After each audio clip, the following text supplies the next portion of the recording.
Cars, believe it or not, are not ruining the environment. This is the reality of the new world, which is global warming and all the new laws and procedures that will come into place from 2021 to so on. We have to get with it. So let's jump inside, check this article out, and see what is ruining the environment. According to this article, it's not the cars, it's the actual asphalt, what's underneath. Yes, indeed, it's the road. So it's the actual road that's causing the problem. Now, if we look here, essentially, it's talking about how on general, my sunny summer's afternoon in Los Angeles, or indeed any major city around the world, there's going to be that asphalt obviously underneath. And you're going to remember and see that hugely humid time and the heat baking down and just melting what's on that road. And you'll see that the pavement or road and the tar is actually becoming liquidized right underneath your eyes.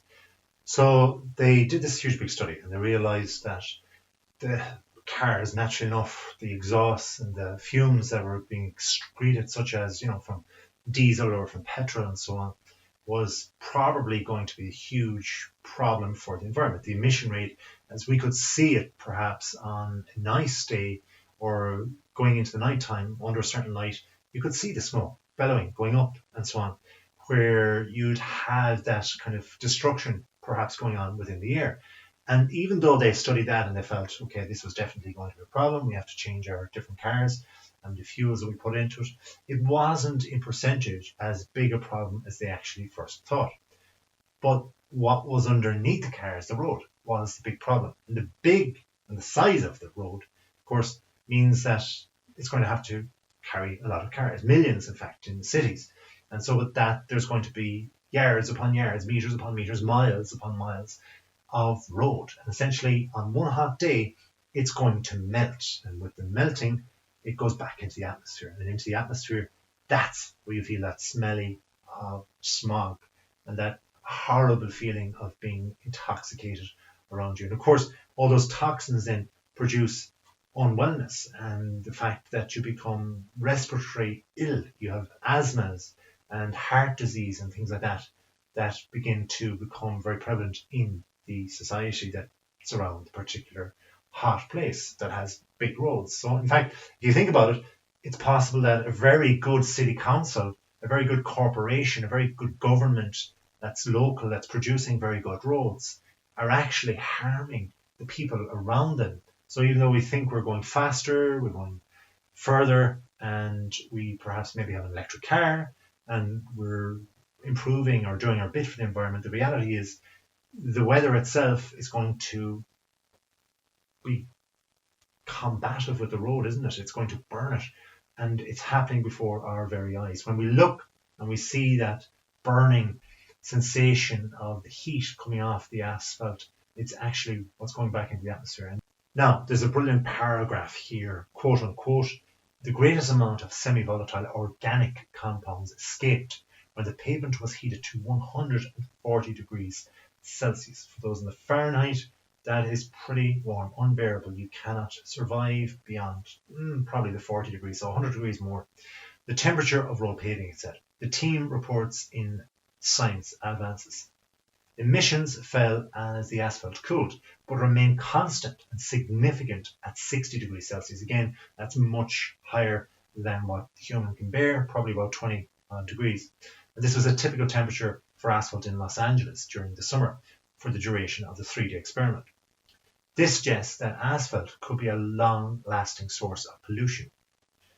Wow, when you think about that, that's incredible. There's roads to everywhere, isn't there? And with that, you're going to have problems. So if you're in or around a city, you might want to move away from that because there's going to be more roads. But then again, if you're living near a motorway or a highway, you're going to actually have problems too, because once the heat goes down and the constant barrage of cars and frequency of cars that are there on the road, and the fact that, again, good people that actually go out and mend the roads, and there's more frequency and traffic build up, there's actually going to be more asphalt damage, and therefore there's going to be more repair and there's going to be more heat. So it's a vicious cycle that's going on. Now, the researchers estimated that the amount of emissions from new paving and roofing in parts of Southern California actually was significant as well, that the molecules released from the asphalt could lead to between 1,000 and 2,500 tons of particle pollution. Now, this goes back into the air, and then very small particles are going to be breathed in by ourselves into our respiratory system. So we're going to feel ill, and we're going to have all these different illnesses. So another thing they're saying here is that livestock emissions were huge and hugely problematic for the environment. And it wasn't just exactly what was coming out of cars, but it was what was coming out with regard to farming, agriculture, and so on. Because again, that's a huge industry. If you think of our food industry, it's entirely linked to it. If you are farming the ground and you're trying to plant and you're trying to then grow, of course, and trying to then cut down what has been planted, your stock is going to be sold on, you're going to get more money, and then you're going to actually have to cut it down. How are you going to use that? You're going to use machinery, and therefore, again, there's emissions coming from that machinery. Machines in general are going to be more powerful and stronger, pulling and pushing more so than a car. And there's going to be all that coming from that too. A lot of agricultural land is linked in with trees. And of course, trees can be linked in, as can agricultural land, with streams and so on. And where do the chemicals go when you're putting them in the ground? They go back into the growth, and that's sold on. That could be in our food chain. And of course, it could be in the ground, which ruins the ground if we're, putting out the same product year on year, and therefore back into the stream as well, and so on. So there's this vicious cycle that's going on. So there's more than what meets the eye at first glance. They also say cleaning agents and pesticides, coatings, adhesives, and all these things are just hugely harmful for environment. And these are the things we're going to have to change if we're going to survive this whole global warming, this crazy time that's happening. And they said that personal care products, and believe it or not, shampoos. Now, who would have thought if you're trying to be super hygienic, you're going to shampoo your hair perhaps every day. Even some people train as athletes or whatever, and they do it twice a day. And yet, here you have all these toxins that are being released into the environment. Another huge thing that researchers have noted here is that ammonia, which is a really poorly understood smog ingredient, could be key to limiting deadly pollution. So it's there. If you think back to COVID-19, the pandemic, when it happened, we couldn't see it, we couldn't touch it, we didn't probably know anybody that had it initially, but it was there. We were told we had to trust in that. Trust in this ammonia, according to the scientists that know their best thing all about this, that it's in the air. And it's a toxin that is really just stopping us from living normally, as we would have said before, normally. Now, in general, what they're saying is the broad strokes of what they found from their research here is that there's a haze which has been mostly composed of tiny particles, less than 2.5, believe it or not, microns in diameter, which can lodge in the lungs and contribute to premature death. So some of the particles, quote unquote, were dust, smoke, or soot. So there's these things in the air that are just going into us and giving diseases. This is why the likes of cancers are becoming more prominent. This is why even younger people are getting cancers, because if they're around particular cities, roads, and so on, they're going to be harmed as well. This particular article does say that cars in urban areas, quote unquote, for example, may be contributing more ammonia than previously understood in one recent study. And it said that the mobile instruments that they used, there was lasers to measure ammonia and so on.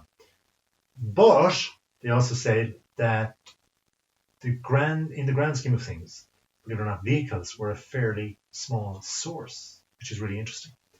Here's the thing though, it ain't just the vehicles that drive themselves. It's us human beings that are driving the vehicles. It's us human beings that are creating the buildings. It's us human beings that are creating the roads and doing the planning and the engineering and constructing. And it's us who are deciding to have cities and lots of people in beside each other. We've done it in COVID-19 where we stayed at home and we didn't actually have to go physically to work. So why do we have to build all these concrete jungles when in fact they're killing us in the long run? So cars don't do it. We put the key in the car. It's us that purchase the car and build the road. and so on. Hope you liked the video. Until next time, please subscribe and have a wonderful day.